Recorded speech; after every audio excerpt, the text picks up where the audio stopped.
Olá, estudante! Seja bem-vindo a uma videoaula da disciplina de Programas de Segurança e Documentações. Eu me chamo Alcione Moraes e estarei com vocês, nessa jornada. Na nossa primeira unidade, estaremos tratando sobre compreender sobre a importância dos principais programas voltados à segurança do trabalho, bem como sua aplicabilidade nas organizações. E para o desenvolvimento dessa aula, convidamos a professora Joseline Leão para passar um pouquinho do conhecimento dela para vocês. Ela, que é engenheira civil, engenheira de segurança do trabalho, tem o bacharel em administração, então tem vasta experiência aqui para trazer para vocês, além de ser auditora do Ministério do Trabalho. Tá? Então, professora Joseline, muito obrigada pelo convite. Eu que agradeço, Alcione. É um prazer estar com vocês. Assim, acho que é um compromisso de vida da gente, que é apaixonada pela questão da prevenção de acidentes. Acho que a gente pensar em engenharia de segurança, em prevenção, é pensar na vida.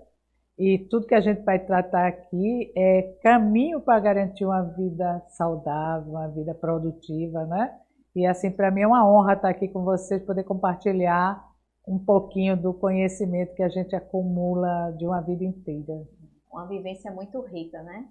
E essa disciplina é uma das mais importantes que eu considero para vocês, como futuro técnicos de segurança do trabalho, porque vão ser documentos que vocês vão estar vivenciando, praticando no dia a dia. Então, deve estar implementando nas empresas, executando, tendo a questão do controle, das documentações. Então, vamos prestar bastante atenção, e aproveitar bastante esse momento. Então, vamos iniciar falando um pouquinho dos principais programas de segurança.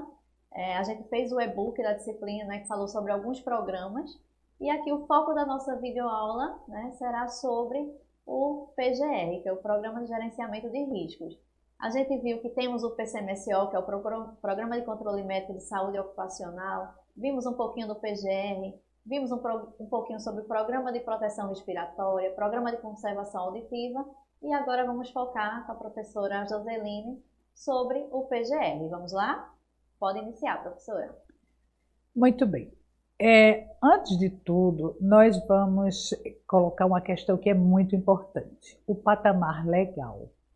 Muitas vezes a gente, ao pensar num programa, a gente vê a realidade objetiva que se nos apresenta mostra uma situação. Então, a gente vai buscar evidências e transformar essas evidências num produto técnico legal. Esse é um aspecto muito importante para a gente começar. E nós temos uma norma regulamentadora, a NR1, que trata das diretrizes e requisitos para o gerenciamento de risco. Então, é muito importante que a gente siga esses requisitos. Já houve muita tentativa de criar programas, de somar programas, mas eu vejo no gerenciamento do risco ocupacional, no PGR, a possibilidade real de a gente trazer tudo o que a gente observa que realmente pode ser risco. E é importante a gente mostrar que nem sempre um agente ambiental que a gente identifica é um risco. Então, por isso é muito importante a gente seguir esses requisitos disponibilizados, dispostos, é uma exigência legal, portanto, no item 1.5 da NR1. Lembro que a ANR, ela determina, ela especifica direitos e deveres. Toda relação jurídica, toda relação objetiva pressupõe direitos e deveres. Se o empregador tem deveres, o empregado tem deveres também.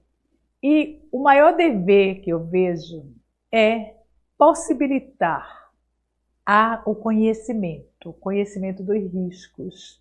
É uma obrigação do empregador ter esse conhecimento. Como assim? Como assim? Através do trabalho de técnicos, através dos levantamentos com bases técnicas, com base nas normas técnicas. Essas normas técnicas, elas são incluídas no conjunto das normas legais.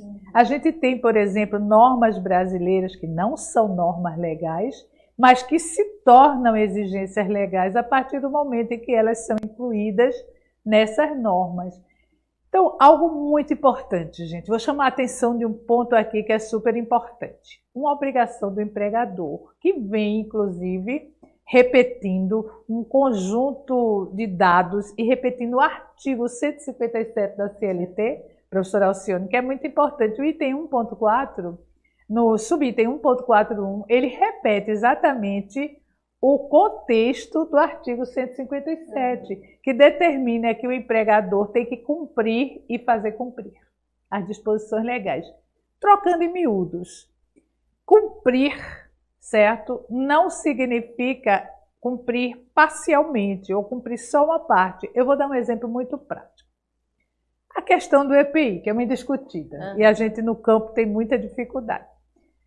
Se o auditor fiscal chega no local, numa auditoria, e verifica que o trabalhador não está usando o EPI, não tem como alegar que a culpa é única do trabalhador, porque cabe ao empregador cumprir e fazer cumprir. Como é que ele vai fazer isso? Ele vai usar o seu poder diretivo de cobrar, certo? Cobrar como? Tornar obrigatório. Como é que isso é possível? Tornar obrigatório através de supervisão, de treinamento, de controle, certo? Porque a evidência, nós vamos falar um pouquinho aqui de evidência. A evidência nos mostrou que aquele trabalhador, naquele momento, não fazia uso do EPI. Então, o que é que foi descumprido ali? Fazer cumprir a exigência. O empregador muitas vezes manda nota fiscal de compra, manda nota fiscal da ficha preenchida que entregou o EPI. Como sendo uma evidência, né? Pensando que aquilo seria o suficiente. Mas acontece, qual a realidade objetiva? O trabalhador estava trabalhando, por exemplo, sem um protetor auricular. O trabalhador estava trabalhando, por exemplo, sem uma máscara, num ambiente cheio de poeira. Então, é muito importante. E outra importância muito grande é que vocês, futuros técnicos, vão ser, assim, peça fundamental nesse processo, é a questão da informação. O que informar e como informar. O que se tem que informar o trabalhador? Primeiro, os riscos ocupacionais existentes no local de trabalho. Aonde é que o trabalhador vai ter conhecimento disso, se na sua formação geral ele tem uma informação genérica? A informação específica é onde? No posto de trabalho, no local de trabalho, aonde a presença daquele agente, daquele risco ocupacional é real. A diferença muitas vezes é o seguinte: existe ruído, existe. Mas esse ruído não significa necessariamente um risco ocupacional, porque depende da intensidade e do tempo a que o trabalhador está exposto. Mas isso é fundamental, gente. Então, ó, informar o trabalhador todos os riscos.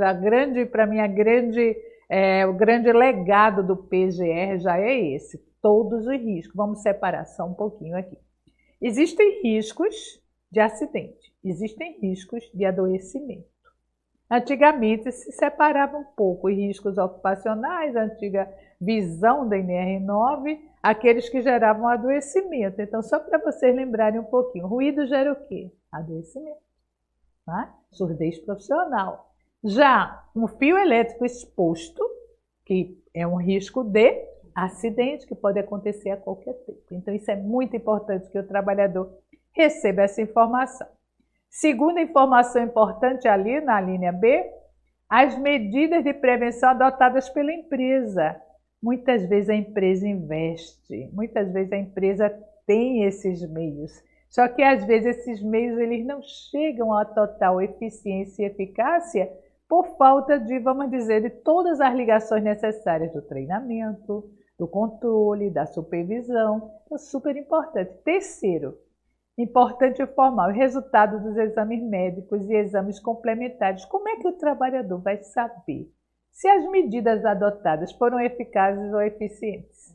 Se foram adotadas medidas para controle do ruído, por exemplo, o trabalhador não vai apresentar perda auditiva. O trabalhador vai ter uma conservação da sua capacidade auditiva.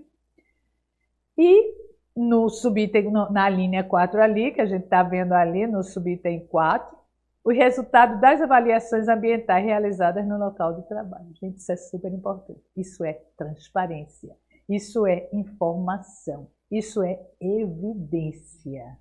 E a forma de fazer isso é que faz toda a diferença.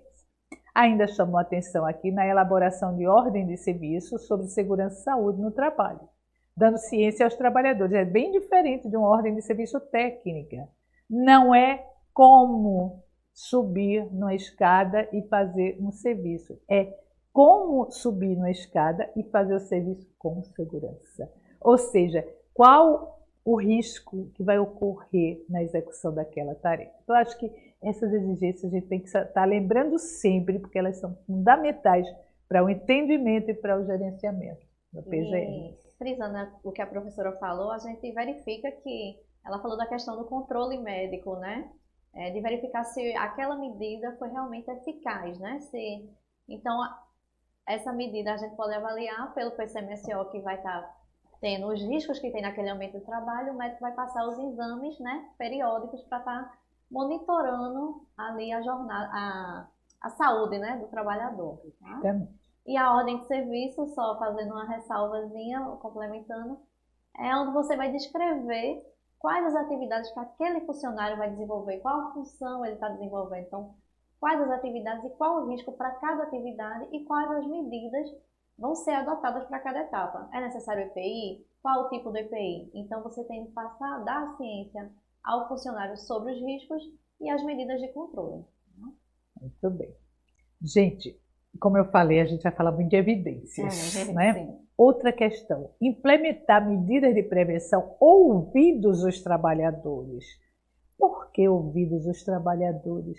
Os trabalhadores, eles têm toda a condição de entender e avaliar tudo que está sendo feito por ele. Aliás, o nosso grande sonho, eu acho que de prevencionista, é ter um trabalhador que compreenda todo o seu mundo do trabalho, que compreenda os riscos e as suas consequências. Então, a grande chave para o profissional na empresa é exatamente apresentar essas evidências. Tem algum risco? Tem. Como é que esse risco foi identificado? Como é que ele foi avaliado? Que documento evidencia isso? Então, essas evidências são muito importantes e elas devem ser guardadas na empresa por um período. A gente considera que 20 anos é um período muito bom, não é? Porque é o tempo maior de um horizonte clínico. O que é o horizonte clínico? É o tempo que uma doença leva para se desenvolver. Vou dar um exemplo para vocês. A gente tem a fibra do amianto como uma fibra que causa uma doença muito grave, não é? Que inclusive tem um mesotelioma pleural, um câncer que atinge. E antes de se transformar nisso, o trabalhador já tem uma evidência na imagem. Ele sabe, ele tem uma placa que aparece na imagem, é terrível. Só que essa doença ela não vem logo. Muitos trabalhadores já aposentados desenvolvem essa doença, não é? Pela fibra do amianto, que é a asbestose, porque na verdade o amianto é o nome comercial, a fibra é o asbesto. Então a gente sempre lutou muito para reduzir essa exposição, para que o trabalhador não tivesse esse sofrimento, mas as evidências comprovavam isso. Muito bem. Um detalhe importante que eu quero falar com vocês, porque desde agora vocês podem criar cultura de valorizar a participação do trabalhador nesse processo de poder interromper uma atividade quando constatar uma situação de grave e iminente risco, que a seu ver envolve um risco grave para a vida e para a saúde. Isso é uma atitude responsável, isso é uma atitude séria.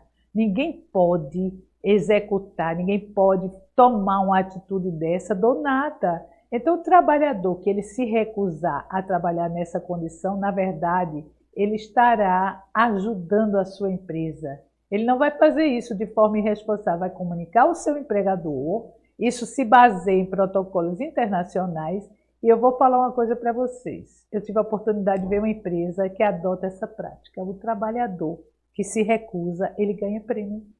Essa empresa é boazinha ou é inteligente? Professora Alciane, é muito inteligente. Por quê? Porque se o trabalhador toma uma atitude dessa e evita um acidente, evita todo tipo de perdas e danos. Então é importante esse protocolo. Muito bem. As informações básicas e fidedignas são super importantes para a elaboração de um PGR. O que é que significa isso? Todos os riscos que são percebidos devem ser considerados. Depois da percepção vem a identificação. Depois da identificação vem a avaliação. Então, eu tive a percepção que tem um odor diferente. O que é que significa isso? Pode ter um risco químico. Então, a empresa vai buscar identificar.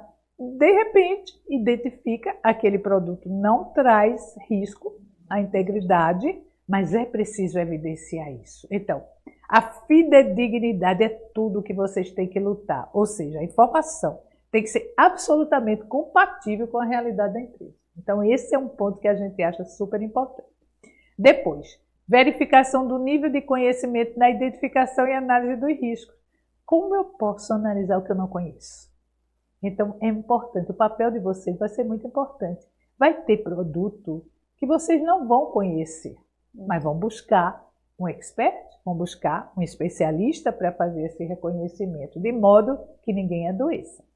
A multidisciplinariedade também é muito importante, porque vai ter riscos muito diferenciais. Eu tenho um risco ergonômico, que pode me trazer problemas seríssimos, e tem um risco químico no mesmo ambiente. Então, eu tenho que tratá-los dentro do contexto, dentro do mesmo contexto. Então, por exemplo, eu tenho um trabalhador de check-out, né? Que é bem típico, trabalhador de check-out do supermercado. A gente, quando vai fazer a definição, coloca logo, maior risco ergonômico. Acontece que, se há uma exposição demasiada a um gás de refrigeração, isso se inverte. Então, a multidisciplinariedade e a classe de risco é muito importante nesse aspecto, para abordar. Muito bem. A definição dos grupos de exposição. Ora, em algumas atividades isso é muito difícil. Por exemplo, na mineração, que eu tenho muitos grupos, mas eu tenho que ter um grupo específico da questão respiratória, pelo próprio tipo da atividade, né? A gente está num estado que não tem mineração profunda, mas tem mineração superficial. Deve ter alguns alunos aí do polígono lá do gesso, né? Isso aí vai bem bonito para vocês, né? Uma avaliação muito interessante. Então, a definição dos grupos de exposição é muito importante para o profissional. Muito bem. O levantamento preliminar, certo? Tem que ser um levantamento proativo e não reagindo à fiscalização, não reagindo à intervenção. Ele tem que vir a partir da busca, da identificação. Qual um passo muito importante para fazer isso? Professora Alcione, checklist. Checklist. Vamos ver tudo, vamos desenvolver um olhar de identificação, de olhar para frente e ver o ambiente como um todo. O maior instrumento que a gente tem é o olhar. Depois vem os outros sentimentos. A partir daí a gente faz a identificação preliminar e a partir disso vamos buscar evidências de qual risco está ou não está em condição de gerar uma doença ou um acidente. Isso é fundamental, é muito importante. Eu acho que isso aí vai nos permitir diferenciar o perigo e o risco ocupacional, porque o perigo se relaciona àquilo que não tem tempo. Enquanto que o risco ocupacional precisa do tempo para se desenvolver, a doença tem um tempo, intensidade versus tempo de exposição, o perigo não. Pode ser 1/1000 de segundo e gerar isso, não é? Então, um cronograma para a elaboração do projeto, implantação e controle é super importante para o PGR, é a alma. E aí, vocês já vão pensando nisso, né? Como fazer? Primeiro, olhar a organização. Depois, listar todos os possíveis riscos e fazer uma colocação. Senão, não se aplica. Sim. O básico. Para que, a partir daí, seja possível definir também as prioridades. Ora, se eu tenho um risco químico relativamente severo, esse vai ser minha primeira prioridade. e depois a gente vai abordar os outros, mas a partir de um cronograma. Então, essa identificação é super importante, né? Lembrando o estudante que, como a professora Joselene falou, é muito importante a gente começar a identificar os riscos, né? E a gente só vai aprender isso praticando. Então, quando você for na padaria, você pensa, eita, a função do padeiro, qual o risco ele está ali exposto? E você já começar, como estudante, começar a vislumbrar, pensando, eita, ele está exposto a isso, qual a medida de controle que eu poderia utilizar para minimizar esse risco, essa exposição, tá? Está exposto ao calor. Então, será que eu conseguiria colocar um protetor, né? Protetor térmico para evitar essa exposição? Então, já comecem a pensar em atividades que vocês veem, né, no cotidiano de vocês, tá? Gostei muito da padaria, professora Alcione. Sabe por quê? Porque a gente teve uma luta muito grande com as padarias por conta dos cilindros de massa. Então, vou dar uma dica para vocês. Outra situação. Quem chegar pertinho no supermercado, alguma coisa que tem um vidro lá, verifique se tem uma plaquinha assim, atende NR12. Eu falo muito para meus alunos. E equipamentos, tá? Olha, padaria para mim é um exemplo tão bom, porque é uma atividade que tem em todo canto. Todo mundo come pão. O pão é universal. Qualquer cidade onde vocês estejam, qualquer local, qualquer bairro, tem um pãozinho da manhã, da noite, né? Então, eu acho a padaria um exemplo maravilhoso. E aí, a avaliação dos riscos ocupacionais de uma padaria? Vamos ver eletricidade, vamos ver calor, vamos ver ergonomia, vamos ver máquina, fatiador de frio, vamos ver risco de acidente muito alto, né? Olha, em 1985 foram perdidos 400 mil dedos oficialmente, em grande parte prensa e cilindro de massa, inclusive dedo de criança. Então essa realidade eu vivi e eu passo para vocês que vocês evitem. Todo mundo conhece uma padaria, então vamos olhar a padaria com um olhar de segurança. Adorei esse exemplo. Então. E aí vamos para a documentação, né? Documentação. Do PGR. Exatamente. Muito bem. A gente tem que sair da questão do modelo fechado. O modelo é uma base. Não tem um modelo mínimo, né? ou mínimo. Não pode ser uma roupa tamanho padrão. Cada estabelecimento vai ter um tipo de documento. O documento base, tudo bem. Mas o que é que a gente vai buscar? A gente está falando aqui da padaria. O PGR da padaria vai ser muito diferente do PGR de uma oficina mecânica, que vai ser muito diferente do PGR de uma indústria metalúrgica que fabrica trefilados. Mas o que é que eles têm em comum? A lista dos riscos. A gente vê o que tem e o que não tem. Porque a solução, muitas vezes, passa pela mesma alternativa. Máquina. Qual é a solução de máquina? Proteção de partes perigosas. Não tem outra. Só que a máquina é diferente. Eu posso ter a prensa, eu posso ter a famosa serra circular da construção, né? Que é uma dor de cabeça. Eu posso ter a fatiadora de frio. Eu posso ter, na indústria calçadista, por exemplo, vários tipos de prensa. Eu posso ter, numa gráfica, a guilhotina. Gente, já vi muito trabalhador perder parte de braço em guilhotina. Então, cada documento, ele vai ter, a cultura do documento é trazer todas as informações, todas. E evidenciar como? Como é que a gente vai evidenciar? Fotos, medições, planilhas, comparação da situação um ano atrás, um ano agora, o que é que mudou. Então, o modelo a adotar, cada organização vai escolher, contanto que tem o quê? Todas as informações necessárias. Isso é que é importante, não é? Então, o modelo, ele deve ser apenas uma base, nunca deve ser fechado, né? Mostrar o plano de ação, inventário. Gente, olha como é importante inventariar. Inventariar é mostrar tudo. Inventariar os riscos ocupacionais, eu vou de A a Z, né? Um quadrinho muito simples que a gente usava no mapa de risco, né? Risco físico, risco químico, risco biológico, risco ergonômico, risco de acidente. O risco de acidente ele é imenso. Ele passa por várias normas, passa pela 10, passa pela 8, passa edificações, passa pela 10, eletricidade, passa pela 11, transporte materiais, passa pela 12, máquinas e equipamentos, passa pela 13, caldeiras, tubulações, vasos, pela 14, fornos, meia pagininha, mas é importante.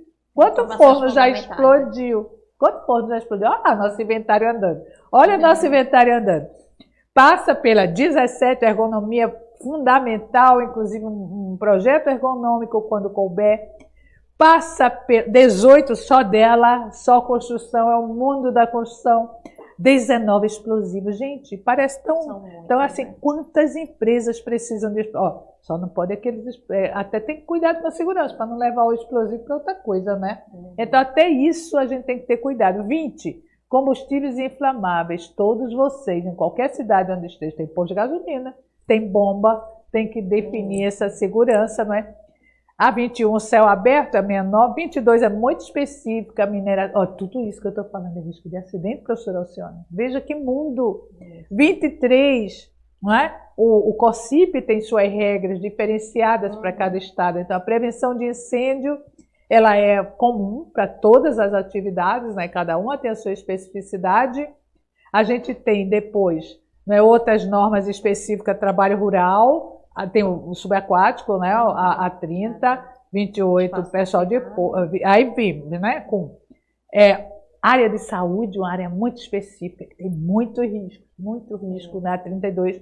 Aí vimos umas que são gerais, para todos, né, 33, espaços confinados, 35, trabalho em altura, né, e essas duas, assim, com uma penetração muito interessante. Hoje, praticamente, todo trabalhador ele tem esse treinamento, né? Se a gente pudesse fazer um resumo muito simples, como é que a gente faria de risco de acidente? O que é comum para todo mundo? Risco de incêndio, risco elétrico, risco de queda, trabalho em altura, espaços confinados que muita gente nem lembra. Gente, um tanque é um espaço confinado. Quase todo lugar tem espaço confinado. E o acesso a esse espaço confinado, sem as medidas de segurança, mata. Eu já entrei em silo para investigar a morte. Terrível. Né? Então, é importante demais ver isso. Veja só, como é que a gente começa a gerenciar risco? Fazendo inventário. Né? Dentro dessa linha, dentro dessa ideia da gente pegar o livrinho de norma e fazer o nosso checklist a partir dele. Separar o que adoece do que acidenta. Né? A doença ainda parece invisível no mundo do trabalho. Né? Para gerenciar esse risco, o que a gente precisa? A gente conheceu, identificou, e aí, parou, professora Alcione? Não, agora é que vem o desafio, gente. Medidas. Qual a medida mais importante? É a medida de proteção coletiva. Quando não couber a medida de proteção coletiva, a gente tem uma segunda hierarquia, a organização. Pode-se mudar os tempos de trabalho, pode-se mudar a forma através da produção diferenciada, no sistema produtivo celular, onde o trabalhador ele alterna as exposições. Depois, sem tirar a importância, mas no nível hierárquico, vem a proteção coletiva, a proteção individual. Por que eu estou falando isso? É tão importante a EPI, sim, mas não pode ser a primeira medida, porque ela é individual, ela requer uma atenção e um controle muito maior. O EPI que um usa não tem o mesmo efeito que o EPI que o segundo usa, que o terceiro usa. É super importante, não dá para fazer mergulho sem EPI, não dá para trabalhar sem o EPI em altura, não dá para trabalhar sem o EPI em eletricidade, mas tudo isso junto com o quê? Medidas coletivas. E esse protocolo é muito importante. O gerenciamento do risco ocupacional passa por isso, pela conjunção das medidas. A hierarquia proposta ela pode ser invertida, dependendo do tipo de atividade. Quando a gente fala de mergulho, por exemplo, a gente inverte tudo. Não é? Por quê? Eu não posso mergulhar sem a proteção respiratória pessoal, EPP, muito importante. Então, as evidências, voltando às evidências, não é? De que a organização tem que documentar tudo o que a gente está falando aqui. Foi feito um levantamento, professora Alcione, documenta. Foi feito um treinamento, documenta. Foi feita uma discussão, um evento diferenciado, documenta. Foi feita uma informação nova, documenta. Para que essa referência também sirva de base para as outras ações que têm que ser feitas. Como é que você vai fazer treinamento se não tem uma fundamentação técnica compatível, né? E aí vocês viram no slide anterior alguns exemplos, né, de documentos a ser realizados, né, e devem ser registrados. Então, seja a Semana Interna de Prevenção de Acidentes, uma semana para os funcionários, fazer cartazes, enviar e-mails com informações, né, que possam promover a saúde do colaborador, tudo isso pode se tornar evidência para você colocar, você arquivar, né, e tá mostrando as suas ações que foram desenvolvidas. E hoje que vocês têm um mundo digital aí, eu estava até conversando com a professora, um mundo lindo digital, um mundo lindo digital desse, gente, startup, folder, animação, olha, todo dia eu recebo uma animaçãozinha de segurança, todo dia. Então, para vocês jovens, né, para todos jovens, não tão jovens, ou eu, certo? Tá tudo certo, tá tudo bem. Então, evidenciar e mudar o mundo da segurança, é isso.